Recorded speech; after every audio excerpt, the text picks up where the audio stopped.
What's going on, and welcome to another episode of Seeing Live. I'm Colion Noir, and there's a lot of news about guns and suppressors in the mainstream media, unfortunately.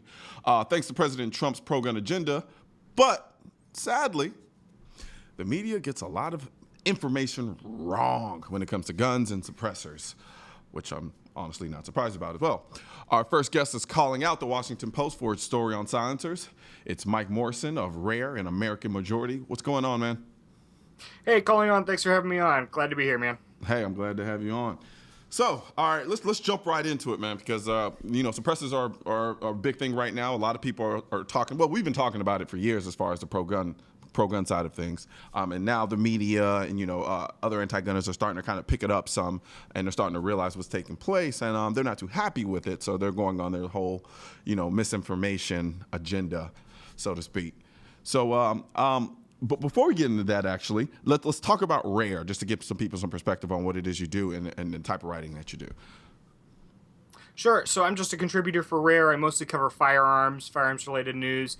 So anything related mostly to politics. I'm based here out of Alexandria, which is just a hop, skip, and jump from Washington, D.C. I'm on the free side of the river where I can actually own firearms and have a right to self-defense. So, Yep. So I've been contributing to Rare here for more than a year, writing primarily on firearms. Awesome. Yeah, whenever I go to D.C., which is essentially me saying when I go to Alexandria, because I don't spend very much time in D.C. for obvious reasons, I absolutely love it there, especially I love Old Town. So on top of that, what is American Majority? So American Majority is a nonprofit. We focus on teaching people how to be activists and how to be engaged in their communities. We think that most change in our world is really going to happen at that state and local level. So we help teach people how to run for office, how to be a better person in your community and be more involved. Really focusing down on like the school board and the county commissioner and the city councilor level. Those the people that are filling in potholes and helping out with the things that really do make a bigger impact on your life every single day. Awesome. I was on a website and I was reading. You kind of mentioned, I don't know if you wrote it or not, but you mentioned it's very important to kind of be always kind of campaigning in a sense, because the far left does that. That's essentially what they do.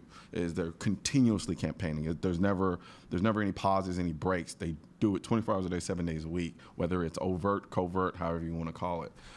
So I thought that was an interesting take on it, because I never really looked at it from that perspective. And it's been going on for longer than that. Alexis de Tocqueville, when he came to America, really pointed out just how the organizations in America did a lot to spur on community and civic activism. And we think it's the best way to get involved. Like it's what better way to improve the world around you than to really start locally and to start with the things that are going to make the biggest impact for you and your family and the neighborhood that you live in. Yeah, I think people undervalue how important just getting involved in local elections and campaigns and things of that nature, and how much of a direct effect it actually has on your life.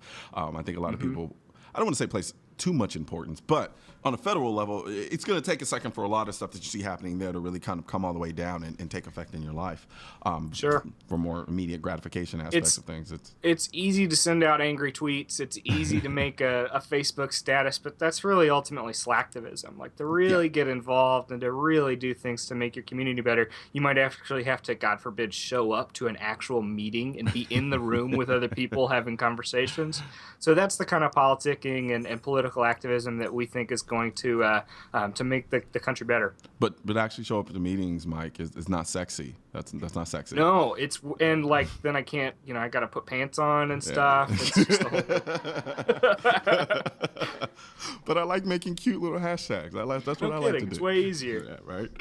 But no, it's incredibly important, and you're absolutely right. You hit the nail on the head with that one. I'm all for social media activism. It's when it's done only exclusively through those means is when we start running into some issues. So yeah, I absolutely agree with you. What we like to say is we want to organize online for offline action. That's awesome. That everything that you do online is directed towards actually doing something in real life. So. Yep, absolutely. I'm all for that. All right, so let's get into some of the juicier components of why we're here today. This article. So, kind of give us a brief recap about your piece regarding the Washington Post coverage of suppressors. Sure. So it started. This was a fact check that they did, because they do have all the facts, and they want to make sure that we know all the facts from their perspective at least. So When I read that, and when I read you say that in your piece, it kind of threw me off for a second. I was like, "What?" And then it took a second for the facetiousness to kind of set in. So that was funny. They did, to their credit, they got some things right. They Yeah. gave Senator Gillibrand and Americans for Responsible Solutions, ARS, they gave them 3 Pinocchios for their misleading statements on suppressors. They both were suggesting and claiming that that earplugs are as good a solution as suppressors, and this so-called Hearing Protection Act is just is nowhere near. It's a misleading thing by gun activists, is what they were saying. So of course this is nonsense. Of course suppressors protect your hearing. They wouldn't compare them to hearing protection if they didn't also protect their hearing. Like, it doesn't make sense.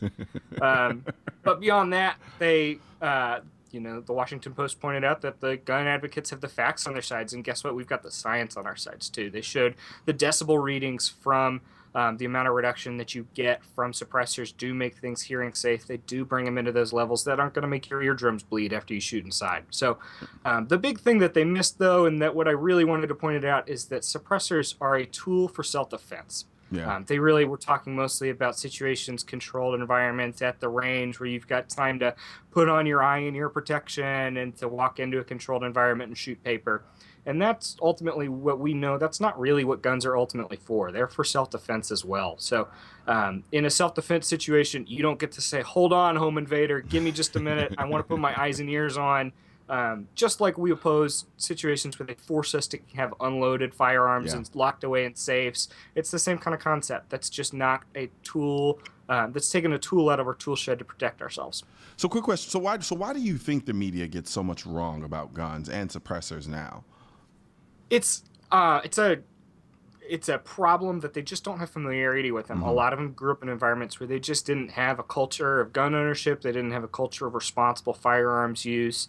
They grew up in situations where it just wasn't something that was a part of their life and wasn't a part of what they grew up in and around. So that's a huge aspect of it. It's something where connecting people more to just physically being around firearms. Most of their education, and I would bet Senator Gillibrand is getting most of her facts from Hollywood and getting most of what she sees from the television.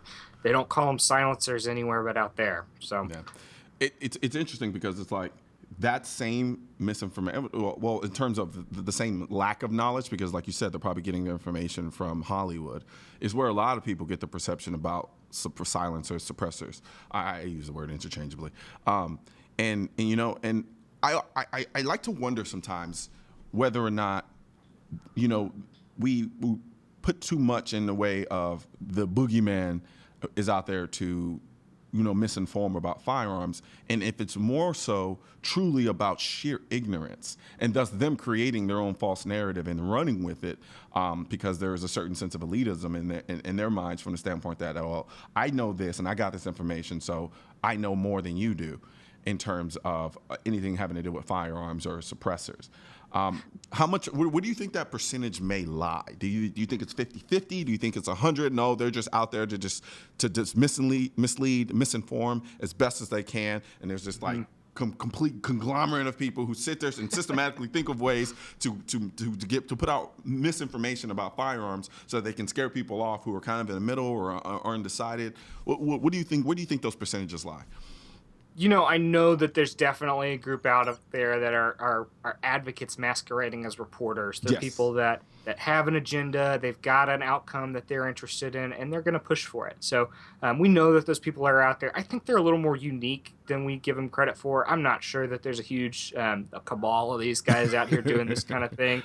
I'm not going to assign malice to where ignorance makes just as much sense. So what I would bet is they just don't have a culture of it. So, which is a great thing, because what that means is if these people are honest, if they're people that are going to look at the facts and draw conclusions based off of the evidence, it means that we can convince them.